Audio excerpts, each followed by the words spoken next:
Hello friend, welcome back to my channel. আজ আমি একটা নতুন রেসিপি নিয়ে চলে এসেছি। আজ আমি দেখাবো নতুন আলু দিয়ে কাতলা মাছের ঝোল। এটা খেতে খুবই অসাধারণ হয়।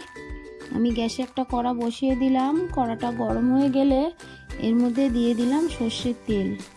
তেলটা গরম হয়ে গেছে। আমি আগে থেকে কাতলা মাছের গায়ে নুন হলুদ মাখিয়ে রেখেছিলাম। এবার এই মাছগুলো দিয়ে আমি খুব ভালো করে ভেজে নেব। দেখুন আমি ভালো করে ভেজে নিয়েছি। এবার তুলে নিলাম। এই তেলের মধ্যে বাকি কাতলা মাছের পিসগুলো দিয়ে দেব।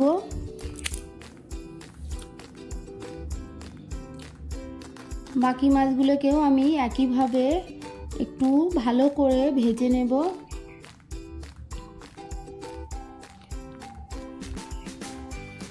বাকি মাছগুলোকেও ভেজে নিয়েছি। এবার তুলে নিলাম। এই তেলের মধ্যে আমি আরও সামান্য সর্ষের তেল দিয়ে দিলাম। এবার এর মধ্যে দিয়ে দিলাম হাফ টিস্পুন গোটা জিরে আর দিয়ে দেব দুটো তেজপাতা।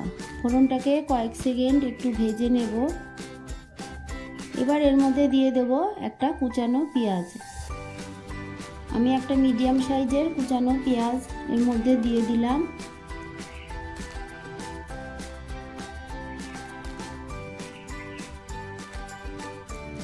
এবার এই পেঁয়াজটাকে একটু নেড়ে চেড়ে ভেজে নেব।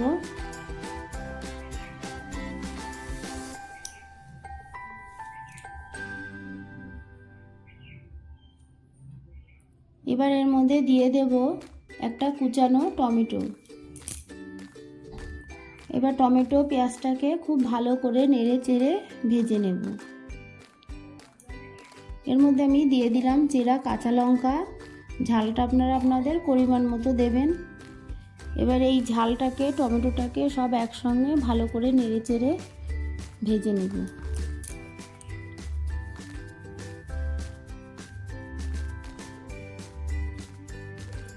আমি এর মধ্যে এবার দিয়ে দিলাম 1 টিস্পুন আদা রসুন বাটা।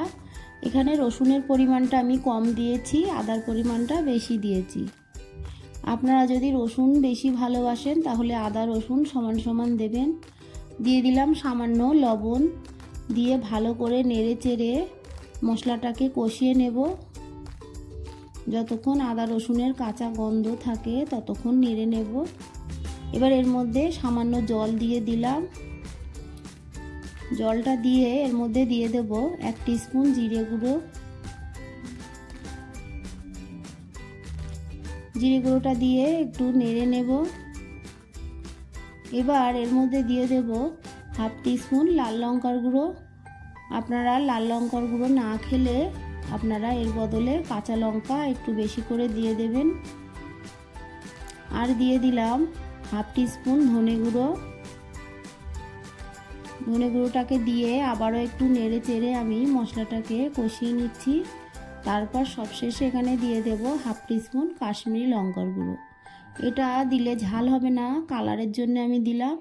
আপনারা থাকলে দেবেন, না হলে স্কিপ করে দেবেন। সামান্য জল দিয়ে মশলাটাকে কষিয়ে নেব। এর মধ্যে আমি অল্প হলুদ গুঁড়ো দিলাম।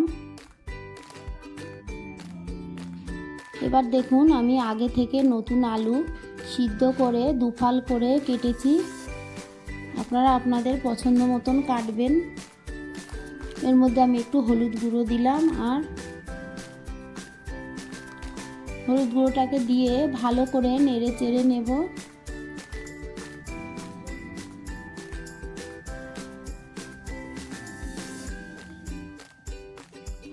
মশলার সঙ্গে আলুটাকে ভালো করে কষিয়ে নিতে হবে।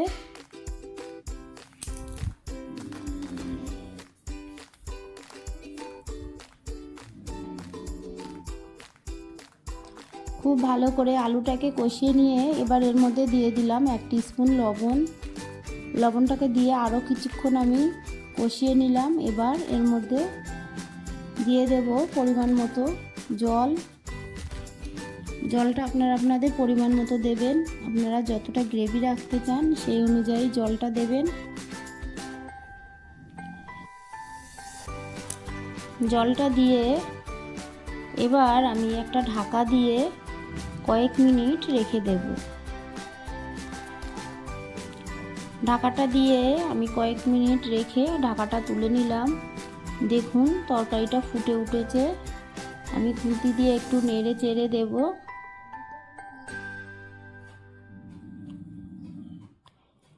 এবার ভেজে রাখা কাতলা মাছগুলো দিয়ে দেব।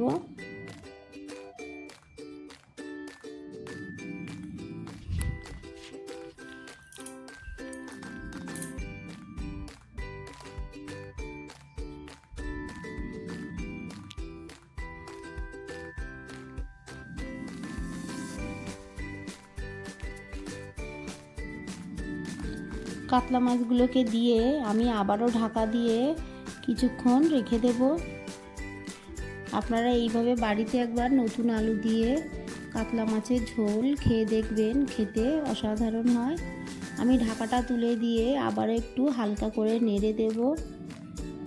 এই সময় বেশি জোরে নাড়লে মাছটা ভেঙে যাওয়ার ভয় থাকে। দেখুন আলুগুলো সিদ্ধ হয়ে গেছে।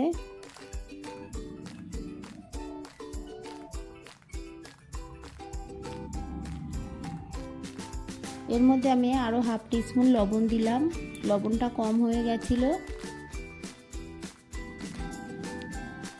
গ্রেভিটা আপনারা আপনাদের পছন্দ মতো রাখবেন। আমি একটু পাতলা করে নামাবো।